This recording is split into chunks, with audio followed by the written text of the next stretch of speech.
حضرات،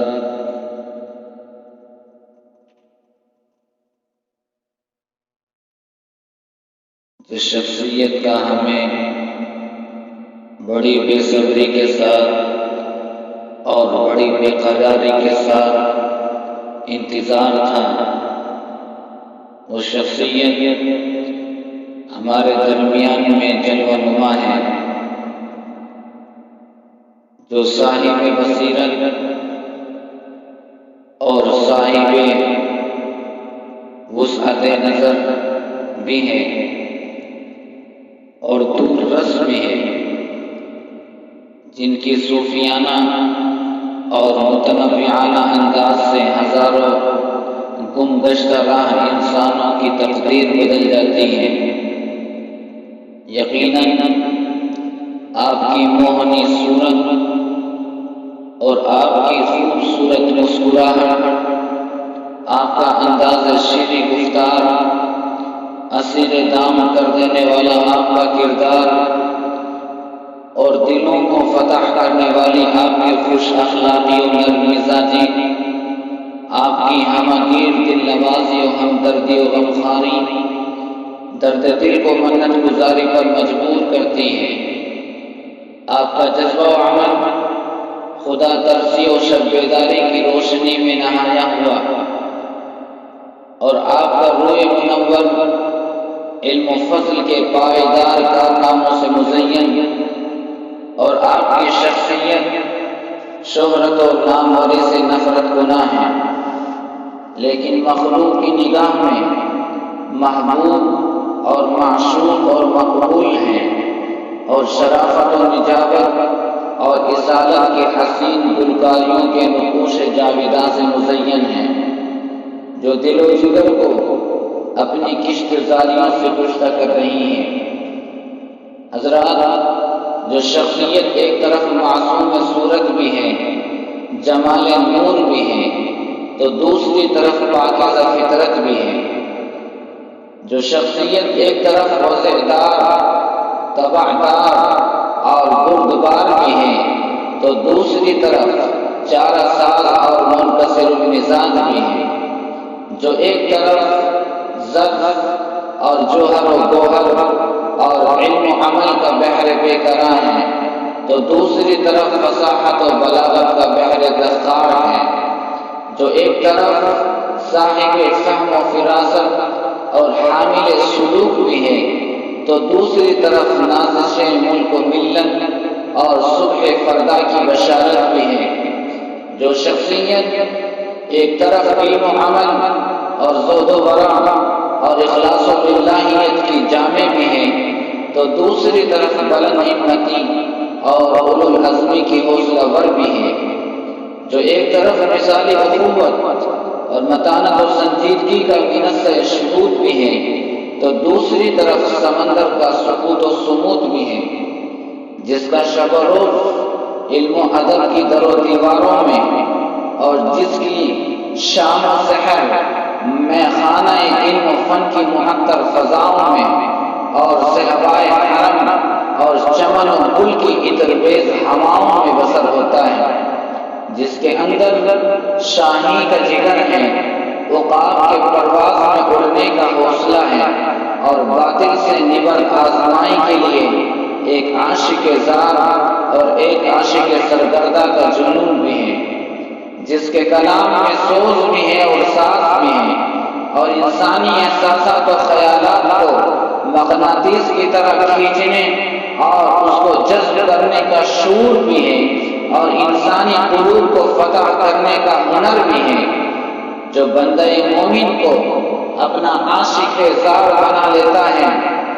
اور ایک مرد درویش کے اوپر درد و کرب کی کیفیت ایسی طاری کر جاتا ہے کہ داغ مفارقت کے وقت سینکڑوں لوگوں کو غم جانا میں مبتلا کر کے ان کے قلوب کو مجروح کر جاتا ہے، اور اس حالت میں چھوڑ کر الوداع کہتا ہے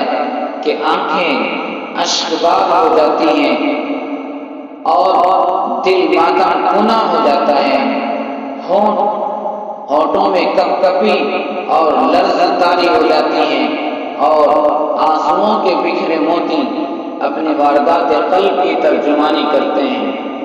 حضرات، جو شخصیت ذی علم بھی ہے، ذی روح بھی ہے، ذی ہوش بھی ہے، ایک کوزہ دریا نوش بھی ہے، جو بخاری و ابو داؤد و مشکات کا حافظ حدیث بھی ہے اور میدان فقاہت کا صاحب بصیرت فقیہ بھی ہے، جو جوہر الاخلاص بھی ہے اور علمی گوہر کا ایک چھلکتا ہوا کشکول بھی ہے اور فضل خدا کا حامل بھی ہے، جس کے اندر علم و دین کی خاطر نفس کشی و جذبہ قربانی بھی ہے، تو علمی تعاون کا مزاج بھی ہے اور انسانوں کی دل شکنی اور دل آزاری سے اجتناب بھی ہے اور تعلقات و روابط کو نبھانے اور اس کو پرکھنے اور برتنے کا حسین انداز بھی ہے۔ یقیناً جو اس سرزمین مقدس سے ہے اور اس متبرک زمین سے ہے جو اہل جنوں کی بستی ہے اور اہل خیرت کا گہوارہ، ہر فرد جہاں کا سیارہ، شہباز جہاں پر پلتے ہیں، جہاں نور کی بارش ہوتی ہے، جہاں علم کا دریا بہتا ہے، جہاں کا ہر قطرہ موتی ہے، جہاں کا ہر ذرہ مہپارا، جو سانس چھڑتا ہے وہاں کہتے ہیں حرم کا ساز ہے وہ، جو گونجتی ہے آواز وہاں جادو سے بھری آواز ہے وہ، جو دل نہ کھینچے اس کی جانب بے سوچ ہے وہ، بے ساز ہے وہ۔ حضرات، میں اپنی بات کو زیادہ طول نہ دیتے ہوئے آپ حضرات کے سامنے ایک ایسی شخصیت کو دعوت سخن دینا چاہتا ہوں، جو شخصیت ایک فرشتہ صفت عالم دین بھی ہے اور میدان فقہ کے مضبوط شیخ الحدیث اور جامعہ احمد العلوم خانپور گنگو کے ہونہار استاد جلیل اور نائب مدیر حضرت اقدس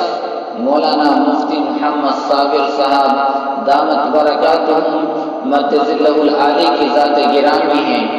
جن کی شخصیت کی کیا خوب عکاسی علامہ اقبال اپنے اس کلام میں کرتے ہیں کہ ہزاروں سال نرگس اپنی بے نوری پہ روتی ہے، ہزاروں سال نرگس اپنی بے نوری پہ روتی ہے، بڑی مشکل سے ہوتا ہے چمن میں دیدور پیدا، نہیں تیرا نشیمن قصر سلطانی کے گنبد پر، نہیں تیرا نشیمن قصر سلطانی کے گنبد پر، تو شاہی ہے بسیرا کر پہاڑوں کی چٹانوں میں۔ اور کسی شاعر نے کیا خوب ترجمانی کی ہے، وہ آ رہے ہیں وہ جا رہے ہیں میرے تصور پہ چھا رہے ہیں، وہ آ رہے ہیں وہ جا رہے ہیں میرے تصور پہ چھا رہے ہیں، کبھی ہے دل میں کبھی جگر میں کبھی نظر میں سما رہے ہیں۔ حضرت والا سے وسط خلوص و عقیدت و احترام کے ساتھ ہم دعوت سخن دیتے ہیں کہ حضرت والا تشریف لائیں اور اپنے نصائح سے، اپنے کلمات سے ہم سامعین کے قلوب کو محظوظ فرمائیں۔